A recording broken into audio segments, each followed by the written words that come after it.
अस्सलाम वालेकुम स्टूडेंट्स, कैसे आप लोग। बच्चों, आज 10th बायोलॉजी में चैप्टर फार्माकोलॉजी, उसका हमारा लेक्चर है वैक्सीन्स के बारे में। वैक्सीन आपने अपनी ज़िंदगी में अपने बचपन में लाजमी तौर पे इस्तेमाल की है।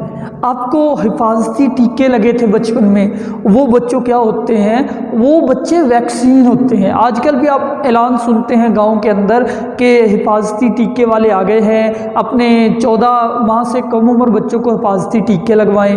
फिर आप देखते हैं पोलियो के कतरे पीने आते हैं गाँव के अंदर, शहरों के अंदर पोलियो वाले आते हैं, वो बच्चों क्या होते हैं, पोलियो की वैक्सीन होती है। तो अगर ज़रा आप सोचें कि वैक्सीन अब क्या है। वैक्सीन एक ऐसी दवाई को कहते हैं जो आप बीमारी से पहले लेते हैं, बीमारी के बाद नहीं लेते, बीमारी से पहले लेते हैं। क्यों लेते हैं भला? ताकि आप बीमारी से बच सके। आसान सी बात है बेटा, इसीलिए तो हम वैक्सीन पहले लेते हैं ना, बीमारी के बाद नहीं लेते। जैसे कल हमने पढ़ी थी एंटीबायोटिक, वो बच्चों बीमारी के बाद ली जाती है, बीमार होने के बाद। आप बीमार हो गए, आपने कोई दवाई ली, वो बच्चों एंटीबायोटिक होगी। लेकिन बच्चों, अगर आप बीमार नहीं हुए, आपने बीमारी से पहले ही दवाई ले ली, वो दवाई क्या होगी? उस दवाई को आप बोलोगे वैक्सीन। तो वैक्सीन करती क्या होती है? वैक्सीन जब आप इस्तेमाल करते हैं, ये आपकी बॉडी में आने के बाद आपके जिस्म में किसी बीमारी के ख़िलाफ़ लड़ने की ताकत पैदा कर देती है। फिर चाहे वो बीमारी आपको लग भी जाए, आप बीमार नहीं होते। तो असल में वैक्सीन में होता क्या है? वैक्सीन जो होती है ना, इनके अंदर एक्चुअली जरासीम ही होते हैं। है ना इंटरेस्टिंग बात कि वैक्सीन जो आप इस्तेमाल करते हैं, असल में वो जरासीमों की लाशें होती है जो आपको पिला दी जाती है। जो आप पोलियो की वैक्सीन इस्तेमाल करते हैं ना, 5 साल से कम उम्र के बच्चे, उसमें बच्चों पोलियो के वायरस होते हैं, वो हम पीते हैं, लेकिन हम फिर भी बीमार नहीं होते। बीमारी से हमारे अंदर इम्यूनिटी बीमारी के ख़िलाफ़ आ जाती है। कैसे आ जाती है? आज के लेक्चर में हमने यही सीखना है। तो शुरू करते हैं वैक्सीन। सबसे पहले वैक्सीन है क्या? हम कहते हैं vaccine is a material. Vaccine एक मटीरियल है, एक केमिकल है, कंटेनिंग वीकेंड। वीकेंड का मतलब बेटा कमज़ोर, जिसमें कमज़ोर और डेड मीन मुर्दा, पैथोजेंस, पैथोजेंस का मतलब है जरासीम। यानी वैक्सीन एक ऐसे मटेरियल का नाम है जिसमें कमज़ोर और मुर्दा जरासीम होते हैं। जरासीम तो होते हैं लेकिन कमज़ोर और मुर्दा। यूज्ड टू प्रोड्यूस इम्यूनिटी, क्या पैदा करते हैं? इम्यूनिटी। इम्यूनिटी कहते हैं मुदाफ़त। मुदाफ़त क्या है? लड़ने की ताकत। अगेंस्ट अ डिजीज़, किसी बीमारी के खिलाफ, बाई प्रोड्यूसिंग एंटीबॉडीज़। ये है बच्चों वैक्सीन की डेफिनेशन। अब मैं आपको डिटेल समझाता हूँ। देखो बच्चों, जब भी आपको कोई बीमारी लगती है ना, जरासीम की वजह से लगती है। ज़्यादातर जो बीमारियाँ हैं मतलब उनकी वजह कोई ना कोई जरासीम होता है। अब जब जरासीम आपकी बॉडी के अंदर आता है, आपकी बॉडी का जो इंटरनल मैकेनिज़्म है ना, दैट इज़ इम्यूनिटी, यानी कि जो वाइट ब्लड सेल है वो आपके डिफेंडर है, आपकी खातिर जान कुर्बान करते हैं। वो वाइट ब्लड सेल फ़ौरन देखते हैं कि दुश्मन आ गया, वो दुश्मन के ख़िलाफ़ लड़ने आ जाते हैं। अब दुश्मन के पास भी कुछ, जरासीम के पास भी कुछ चीज़ें होती है, कुछ हथियार होते हैं। वाइट ब्लड सेल के पास भी हथियार होते हैं। वाइट ब्लड सेल का सबसे बड़ा हथियार होता है एंटीबॉडी। कौन सा हथियार? एंटीबॉडी सबसे बड़ा हथियार है वाइट ब्लड सेल का। वाइट ब्लड सेल फ़ौरन अपनी एंटीबॉडीज़ पैदा करते हैं, जरासीम आपस में जरासीमों को मार देते हैं, ठीक है। लेकिन अगर कोई नया जरासीम हो जो कि पहली दफ़ा आपकी बॉडी में आया है, लाइक कोरोना वायरस, उसके खिलाफ आपके अंदर एंटीबॉडीज़ मौजूद नहीं होंगी, तो वो पहली दफ़ा आपको इन्फेक्ट कर देगा। दूसरी दफ़ा, पहली दफ़ा उसने इन्फेक्ट कर दिया, आपके अंदर एंटीबॉडीज़ बन जाएंगी। ज़ाहिर बात है, अगर आप बीमारी से रिकवर हो गए हैं तो it means you have antibodies in your blood. उसके बाद दूसरी दफ़ा वही वायरस आपके अंदर आए, अब वो आपको बीमार नहीं कर सकता। तो यानी कि वैक्सीन में हम जानबूझकर कमज़ोर जरासीम दाखिल करते हैं। बेटा, अगर सेहतमंद जरासीम दाखिल कर देंगे ना, तगड़े जरासीम, वो तो आपको फ़ौरन बीमार कर देंगे। हम क्या करते हैं, हम जरासीमों के साथ एक चाल चलते हैं, हम जरासीमों के साथ धोखा करते हैं, हम कमज़ोर जरासीम दाखिल करते हैं। वो कमज़ोर जरासीम बीमारी तो पैदा नहीं कर सकते, लेकिन हमारे वाइट ब्लड सेल जो है उनको कमज़ोर देखकर उनके खिलाफ एंटीबॉडीज़ बना लेते हैं। ठीक है, ये होता है काम वैक्सीन का। इसके बाद बच्चों हम वैक्सीन की हिस्ट्री देखते हैं कि पहली बार वैक्सीन कब और किसने बनाई। तो हमें पता चलता है कि पहली वैक्सीन 1796 में बनाई थी। एक डॉक्टर था जिसका नाम है एडवर्ड जीनर। ये साइंटिस्ट नहीं है, ये एक डॉक्टर है, फिजिशियन है। इसने बनाई मेड फर्स्ट वैक्सीन। अब इसने कैसे बनाई, इसकी कहानी बड़ी इंटरेस्टिंग है, बहुत दिलचस्प कहानी है कि एडवर्ड जीनर ने पहली वैक्सीन कैसे बनाई। तो बच्चों देखो 1796 में ना दो बीमारियां हुआ करती थी। एक बीमारी का नाम है कॉपॉक्स और एक बीमारी का नाम है स्मॉल पॉक्स। स्मॉल पॉक्स जो इसको आप चीचक भी बोलते हो, चीचक की बीमारी। और कॉपॉक्स जो है ना, ये एक कम खतरनाक बीमारी है। कॉपॉक्स इतनी खतरनाक नहीं, लेकिन स्मॉल पॉक्स बहुत ही खतरनाक है। स्मॉल पॉक्स में क्या होता है कि जिस्म के ऊपर बड़े बड़े छाले बन जाते हैं, बड़े बड़े छाले।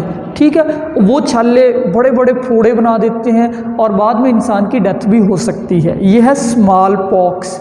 अब कॉपॉक्स से समझे, मैं दो बीमारी आपको बता रहा हूँ बच्चों, एक कॉपॉक्स बता रहा हूँ और दूसरा स्मॉल पॉक्स बता रहा हूँ। मैं कह रहा हूँ कि कॉपॉक्स बहुत ही खतरनाक है, कॉपॉक्स जो है ये कम खतरनाक है, ठीक है बेटा, और ये जो है स्मॉल पॉक्स ये बहुत खतरनाक है। इसमें बहुत बड़े बड़े छाले बनते हैं पूरे जिस्म पे। और कॉपॉक्स में क्या होता है, कॉपॉक्स जो है ये कौ को बीमारी होती है। कौ पॉक्स छाले को कहते हैं, कौ को बीमारी होती है।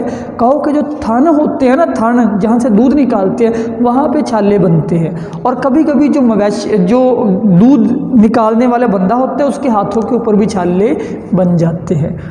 अब एडवर्ड जीनर ने ना अपनी ज़िंदगी में एक बात नोट की, जो कॉपॉक्स के पेशेंट है ना, यानी कि जिनके सिर्फ हाथों पे छाले बनते हैं, अगर किसी को पहले कॉपॉक्स हो जाए ना, मेरी बात गौर से सुननी है, अगर किसी को ज़िंदगी में एक दफ़ा कॉपॉक्स हो गई हो, उसको कॉपॉक्स से आराम आ गया हो, उसको ज़िंदगी में फिर कभी स्मॉल पॉक्स नहीं होती। ये थी ऑब्जर्वेशन एडवर्ड जीनर की कि ज़िंदगी में एक बार अगर कॉपॉक्स हो जाए फिर स्मॉल पॉक्स नहीं होती। तो ये कम खतरनाक बीमारी आपको ज़्यादा खतरनाक से बचा लेती है। अब एडवर्ड जीनर ने इसी उसूल को अप्लाई किया। उस बंदे ने क्या किया, ये आप देख रहे हो उसने वैक्सीन कैसे बनाई। ये एक लड़का है, 8 साल का बच्चा है। इस 8 साल के बच्चे का नाम है जेम्स फिलिप। एडवर्ड जीनर ने क्या किया, इस जेम्स फिलिप को ना एक इंजेक्शन लगा दिया। एडवर्ड जीनर ने सिरिंज के ज़रिए इस बच्चे में कॉपॉक्स के जरासीम डाल दिए। कौन से जरासीम, कॉपॉक्स के। तो ज़ाहिरी बात है ये बच्चे को कॉपॉक्स हो गई। पहले ये बच्चा मतलब ठीक था, इसको कोई बीमारी नहीं थी, ठीक था। जब इसके अंदर कॉपॉक्स के जरासीम डाले तो उसके बाद बच्चों इसको हो गया कॉपॉक्स। अब बच्चा कॉपॉक्स का शिकार हो गया।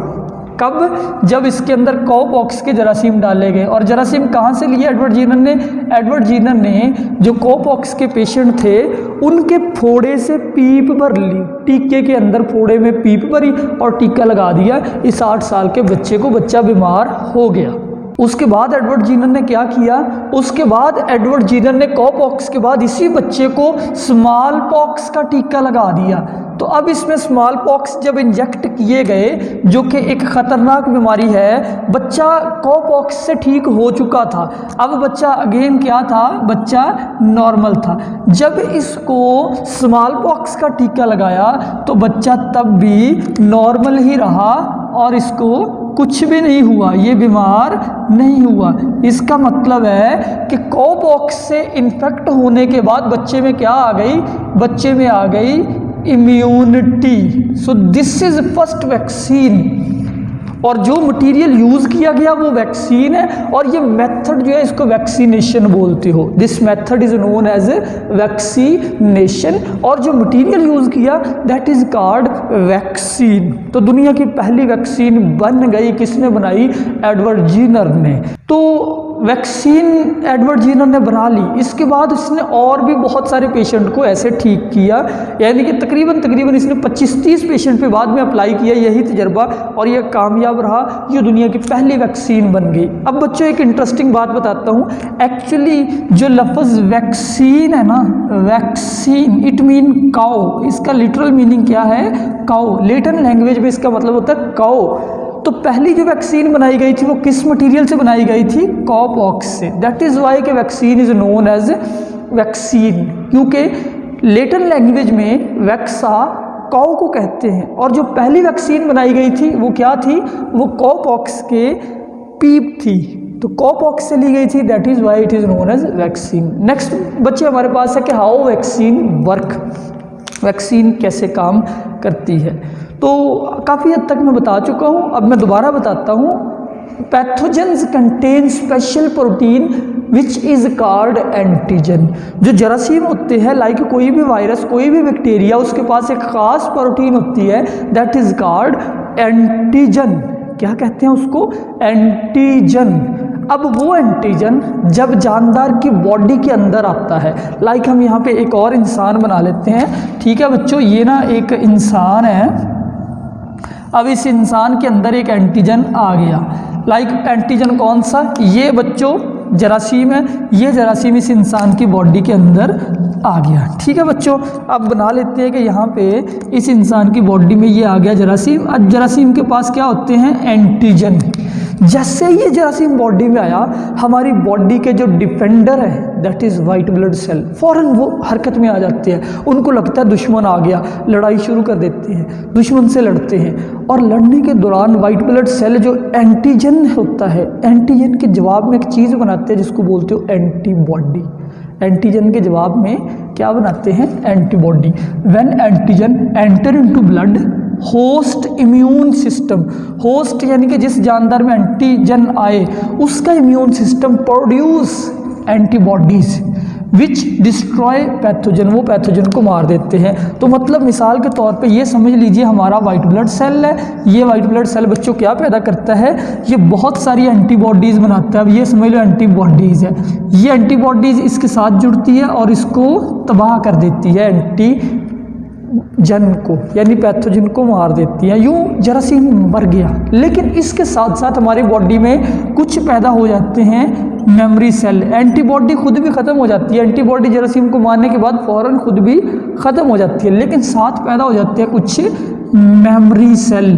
कौन से सेल, मेमोरी सेल। ये मेमोरी सेल या उर्दू में कह ले याददाश्ती सेल, ये बाद के अंदर भी ब्लड में मौजूद रहेंगे, यानी इनको पता होगा कि जरासीम को हमने मारा था और कैसे मारा था। अगली बार वही जरासीम जब आएगा तो ये उसको मार देंगे, ठीक है। तो बच्चों देखो, हम यही तरीका यूज़ करते हैं कि हम डेड और वीकेंड पैथोजन दाखिल करते हैं, यानी कोई कमज़ोर सा सूखा सड़ा सा जरासीम दाखिल करते हैं। जब वो बॉडी में दाखिल होता है, हमारी बॉडी उसके जवाब में बना लेती है एंटीबॉडी। यूँ हम जानबूझकर एंटीबॉडीज़ पैदा करवाते हैं ताकि इम्यूनिटी आ जाए। एक और एमसीक्यूज पूछा जा सकता है कि एंटीबॉडी कौन से सेल पैदा करते हैं, तो बच्चों याद रखो हमारी बॉडी के जो लिम्फोसाइट है ना, वो एंटीबॉडीज़ पैदा करते हैं, लिम्फोसाइट।